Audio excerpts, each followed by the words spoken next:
Buat saya di penjara juga. Yang masuk, saya jamin kehidupannya. Mereka pun saya kasih barang untuk ngedarin di dalam. Sampai saat ini masih. Jadi memang sengaja dimasukkan memang Dimasukkan untuk mengedarkan di dalam sel. Karena kebutuhan sel tuh banyak juga sama seperti kebutuhan di luar. Berapa persen dari 100% penghuni lapas itu pakai narkoba? Hampir semua ya. Hampir 75%, 80% itu pemakai. Berarti sipir tahu dan kalapas tahu dong? Tahu. Itu hal umum.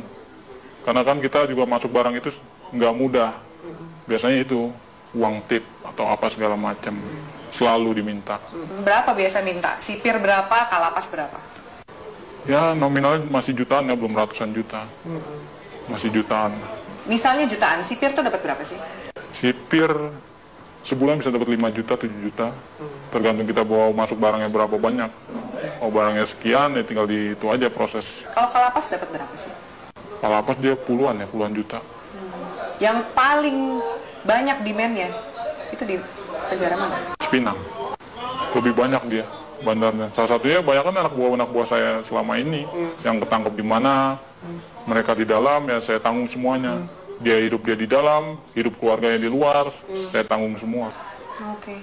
Sampai dia keluar. Sampai dia keluar. Secanggih apa sih bisa ngatur peredaran narkoba Iya. dalam penjara? Alat-alat mereka canggih dong? Canggih. Mereka alat-alatnya lebih canggih dari pemerintah Indonesia sendiri ya. Masa? Iya. Secanggih apa? Dari mulai telepon, mereka pakai satelit, langsung tembus satelit. Tidak ada lagi lewat operator-operator Indonesia. Mereka semua pakai satelit. Jadi nggak bisa disadap? Nggak bisa disadap. Sangat sulit untuk disadap. Tidak akan ada habisnya Indonesia. Karena Indonesia target terbesar di Asia untuk peredaran. Untuk peredaran. Kenapa Indonesia jadi target? Karena demand yang begitu besar? Demand yang begitu besar. Keuntungannya juga besar. Hukumannya juga ringan. Soal hukuman? Iya. Ringan, berarti nggak mungkin bikin jera. Apa sih yang bikin jera aparatnya? Dari mana sih kemudian kalau misalnya mau ngabisin ini gitu? Dari mana sih? Biasanya kalau main di hakim itu buat main hukuman.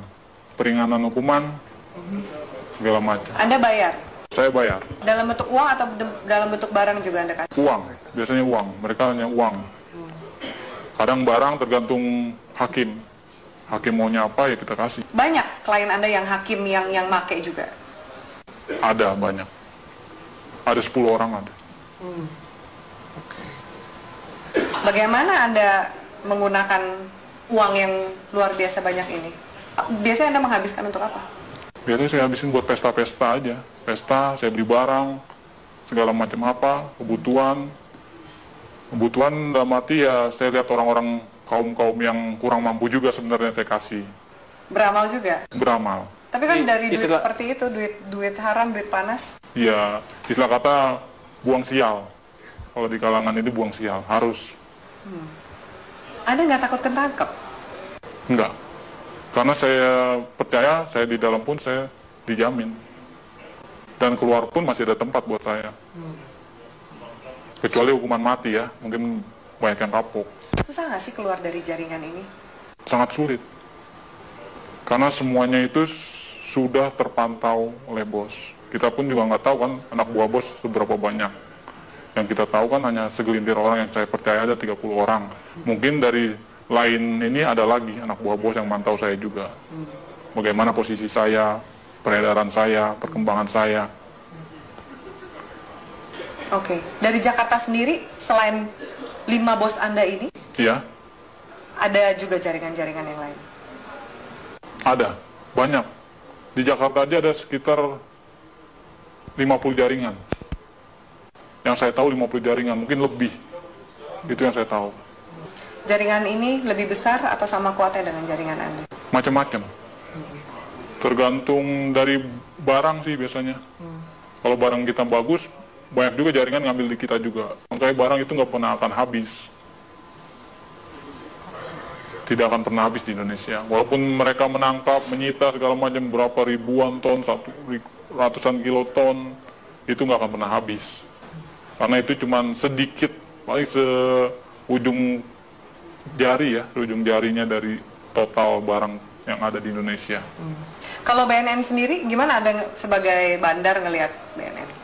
BNN saya lihat sih Untuk saat ini tergantung orang-orangnya sih, BNN juga. Sama lah sama yang di Polres, Polda, segala macam. Istilah katanya kan orang Indonesia itu hanya butuh duit. Semuanya ujung-ujungnya duit. Asal kita punya duit, ya lolos. Sampai ke jaringan, kalau kepolisian juga? Kepolisian udah hal umum.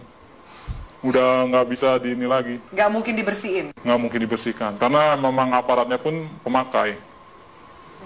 Kenal sama bandar, kenal barang, nyuplai barang juga, begitu. Seterusnya. Bea Cukai gimana? Bea Cukai juga mengawasi kan? Iya. Seperti ini?